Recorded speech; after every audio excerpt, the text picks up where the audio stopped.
Hello class, आज हम यहाँ शुरू करने जा रहे हैं प्रथमा विभक्ति का प्रयोग। यानी कि विभक्ति का मतलब क्या होता है? कारक। जो आप कारक पढ़ते हैं, 8 प्रकार के कारक पढ़ते हैं, वही संस्कृत में क्या कहलाते हैं? विभक्ति कहलाते हैं। तो प्रथमा विभक्ति का मतलब क्या होता है? कर्ता कारक। इसलिए देखिए इसका चिन्ह क्या दिया है? ने। तो कर्ता कारक का चिन्ह क्या होता है? ने। सिंबल क्या होता है? ने। या कुछ नहीं का मतलब इसमें क्या है कि बातें करते वक्त या वाक्यों का प्रयोग करते वक्त लिखते समय ने का चिन्ह लोप हो जाता है या वो इनविजुअल हो जाता है। वो उसमें रहता है लेकिन वो दिखाई नहीं देता है। तो इसलिए यहाँ पर कुछ नहीं हुआ। यानी कभी कभी हम ने का प्रयोग करते हैं वाक्यों में, कभी कभी नहीं करते हैं। तो आज हम लोग शुरुआत करेंगे कर्ता कारक यानी कि प्रथमा विभक्ति की। तो आइए शुरू करते हैं। आभा चतुरा बाला अस्ति। आभा चतुर बालिका है। सा प्रतिदिनम प्रातः उत्तिष्ठति। वह रोज प्रातः सुबह उत्तिष्ठति उठती है। यदा सूर्य आगच्छति तदा प्रातः भवति। जब सूर्य आता है, जब सूरज आता है, तदा प्रातः भवति, तब प्रातः होती है, तब सुबह होती है। पुष्पाणि विकसन्ति। पुष्प खिलते हैं। शीतला मंदा सुगंधा पवना च वहति। शीतल मंद सुगंधित और सुगंधित पवन बहती है। ठीक है। शीतल मंद, मंद का मतलब क्या होता है? धीमी। यानी शीतल धीमी और सुगंधित पवन चलती है, बहती है। चटका इता तथा उत्पतंती।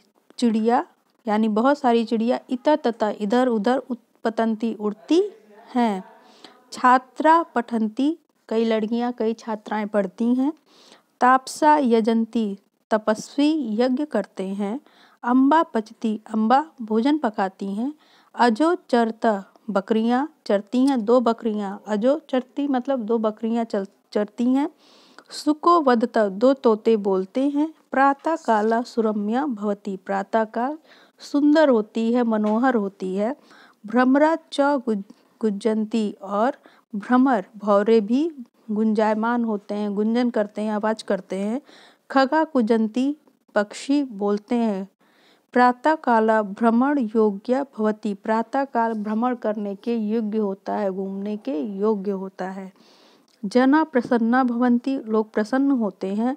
अतः प्रातः भ्रमणम अवश्यम कर्तव्यम। इसलिए प्रातः भ्रमण अवश्य करना चाहिए। इसलिए सुबह जरूर ही घूमना चाहिए। क्यों हम लोग को सुबह उठने के लिए मम्मी पापा कहते हैं या हमारे दादा दादी क्यों कहते हैं? क्योंकि सुबह की जो हवा होती है उसमें सबसे ज़्यादा ऑक्सीजन होता है। और सुबह का जो दृश्य होता है, जो हमारे सामने सीनरी होती है, वो हमारे मन को पूरे दिन खुश बनाए रखी रहती है, खुशहाल बनाए रहती है। इसलिए वो लोग कहते हैं कि सुबह के समय हमें उठना चाहिए। क्योंकि सुबह के समय प्रकृति का रूप सबसे ही ज़्यादा सुंदर होता है, सबसे ज़्यादा प्यारा सुबह का ही समय होता है। और इस समय जो हम अच्छी चीज़ें सीख लेते हैं, जो अच्छी चीज़ें जान जाते हैं, वो पूरे दिन हमारे लिए एक पॉजिटिव एनर्जी की तरह काम करती है। वो पूरे दिन हमें खुशहाल रखती है, खुशी देती है। इसलिए इसमें कहा गया है कि सुबह के समय टहलना ज़रूर चाहिए, घूमना ज़रूर चाहिए। तो यहाँ पर आपका प्रथम जो आपका 11वां पार्ट है, प्रथमा विभक्ति, यहाँ पर समाप्त हो रहा है। विभक्ति का मतलब यहाँ मैंने पहले ही बता दिया कि कर्ता कारक होता है। तो इस बात को आप ध्यान में रखेंगे जब विभक्ति की बात की जा रही है। तो विभक्ति की बात मतलब किसकी की जा रही है? कारक की बात कर रही है। कारक की बात यहाँ पर हो रही है। और यहाँ पर एकवचन, द्विवचन और बहुवचन तीनों ही प्रथमा विभक्ति में जो शब्द रूप हैं आपके समान रूप से चल रहे हैं। तो शब्द रूप आपके किस में चलते हैं? विभक्ति में चलते हैं। शब्दों के रूप किस में चलते हैं? विभक्ति में चलते हैं। ठीक है। और जो आपका धातु रूप चलता है वो आपका किस में चलता है? धातु रूप वो आपका पुरुष में चलता है। तो यहाँ पर आपका 11वां पार्ट समाप्त होता है क्लास। Thank you.